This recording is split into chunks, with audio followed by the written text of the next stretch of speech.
Wow, wow, wow, wow. These are the biggest power leaks in your iron golf swing. This is the reason, or I should say, these are the reasons why you're feeling as though you're having to swing faster, but the ball's going no further. Now, there's nothing more annoying than that, is there?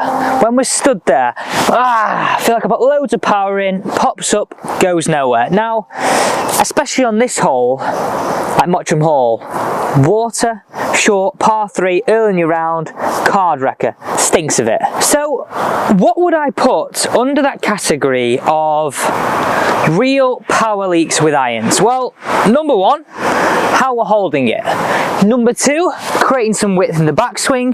Number three, actually being able to hit a little bit inside, hit down the golf ball, sequence the body. These are all things that we find it hard as club golfers to get right.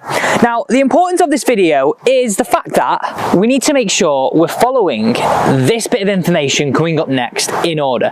If you don't get one, you can't achieve two. If you don't get 1 and 2, you can't achieve 3. You know where I'm going with this, right? So let's get into number one, and the power leak is grip. So how do we fix this power leak? Now, grip is vitally important just for the simple fact that if I hold it correctly, I can put more power and more effort into the smash bag or into the golf ball, whatever way we want to think about it. Now, I'm going to show you two versions here. So we're going to do number one, we're going to put it in the palm, have a look at this at a close-up. That's the meaty bit on the top and the meaty bit on the bottom being wedged either side of the golf club. I'm now going to hit this bag as hard as I can. It feels like a real effort to try and do it. You can even see how much of my body is having to move to achieve that. Now, let's put that on its flip side of things. Let's now put this club into the fingers and get the meaty part sitting on top. Now, let's have a look at this. This is vitally important because now I can hit it equally as hard, if not harder, with putting less effort into it. So some nice simple grip checkpoints that I want to use are these. Follow these just on a close-up because it's super simple. Grab the golf club on the steel, tilt it slightly away, place it in the fingers, meaty part sitting on top, and this is your checkpoint. If you can achieve this in your left hand, all the fingers off apart from the first finger and the meaty bit, you know you have now got that club into the fingers and you have the leverage to be able to not leak any power away. Let's now build this into point number two. Now, without point number one, as I said throughout this video, you can't achieve point number two, and without 1 and 2, you can't achieve number 3. So number two, and this is something that, that I know you're trying to achieve, and I've seen so many golfers come to lesson tee with me and try and achieve this, but you're doing it the wrong way.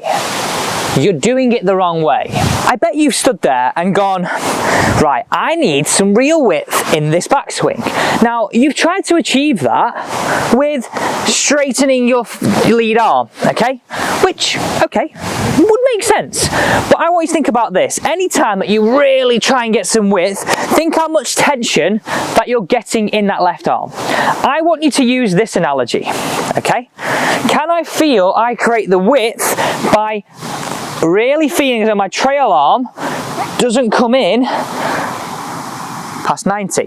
Think about it this way. If I'm pulling my trail arm in past 90 and I'm pushing away with my lead arm, there's some real tension. If, however, I've got some width, but I've got no tension. So you now can stand there and get that feeling of being able to, by the way, broken T-pegs are an absolute must. Being able to create width without tension. So again, going back to our smash bag, whoosh, I can display some power.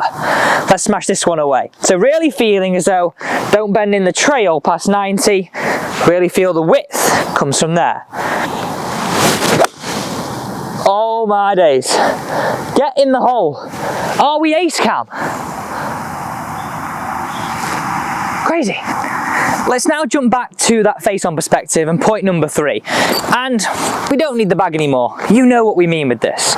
You can really start to see exactly what I'm meaning about the golf swing, right? How with a good grip, you can create some good width. Now, with a good grip and some good width in the backswing, we now can create a little bit more of a sequence in the downswing. Now, I want you to think about it this way. If you played golf just one-handed, you couldn't just swipe at the ball, could you? You would really have to have a bit of a sequence to this. So what I want you to think about here is just doing some one-handed practice swings with your lead arm only. Can you go rock the club through, rock it back, turn through to target? There is an amount of sequence, there is an amount of balance, there is no smash towards the golf ball. Now, what you'll automatically do when doing this one-handed is you'll create a sequence to start your golf swing and, well, most importantly for most of us, the downswing.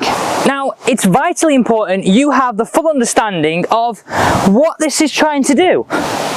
Start from the ground up, because as I said, going through this process, 1 helps us with 2, 2 helps us with 3, 3 now helps us with 4.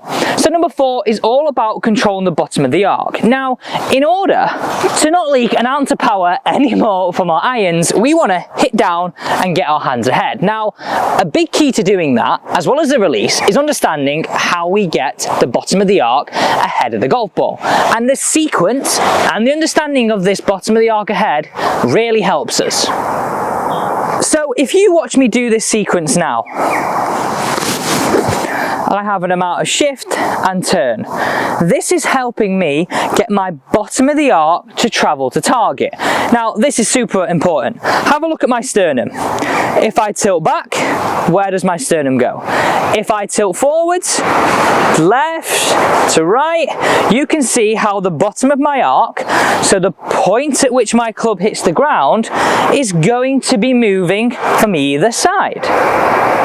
So I want you to get the understanding here right now, and this is a great way of doing this, club across the chest, is feeling we've got an amount of shift and an amount of turn to help us get that bottom of the arc just ahead of the golf ball. Now, some absolute perfect points that I want you to think about, and I call this framing the golf ball, is feeling as though our belt buckle is slightly ahead and our sternum's on the golf ball, because look what this is allowing me to do. Strike down, release and turn.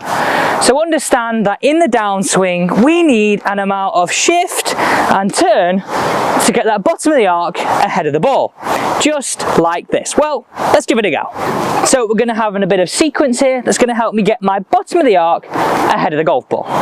So here we go. Straight down the banner, please. Oh, we like that again. Could we be on Ace Cam watch again?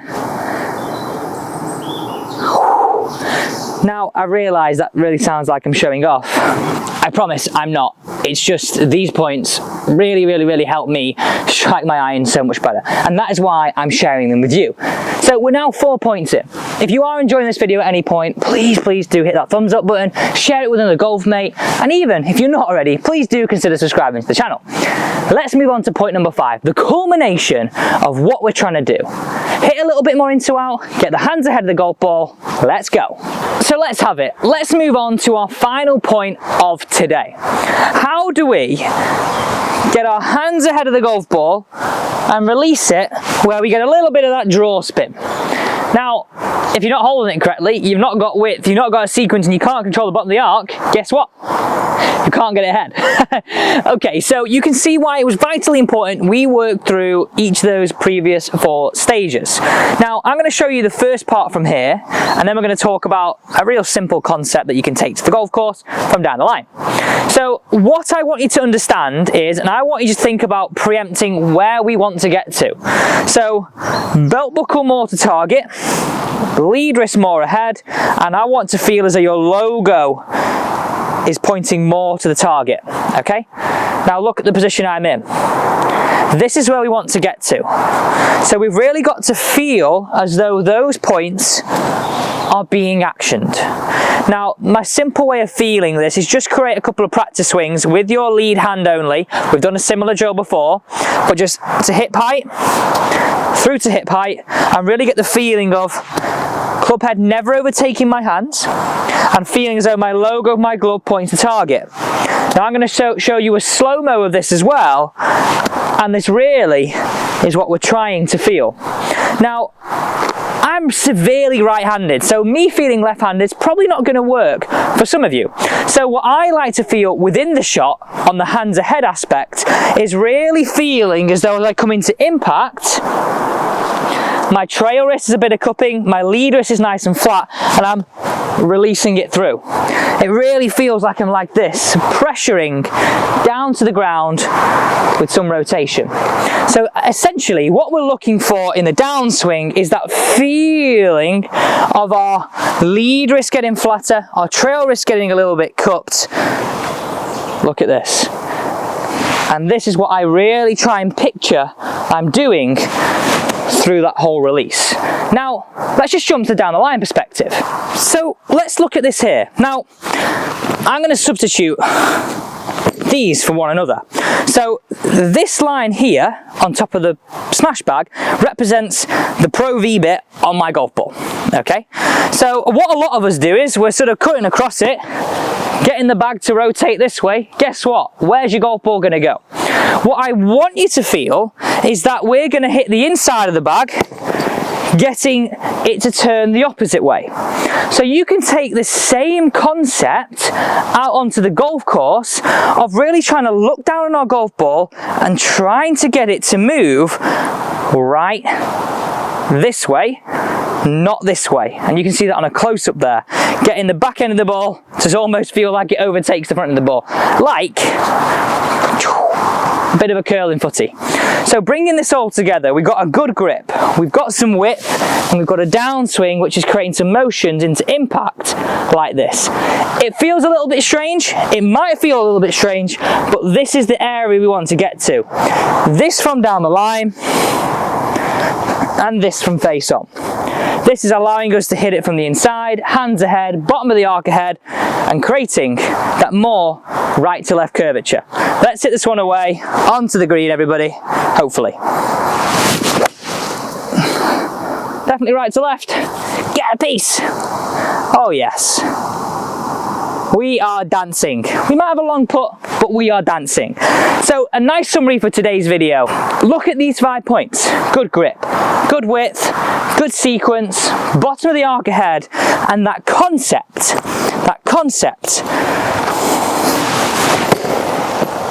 So really feeling as I come into impact, very much like that.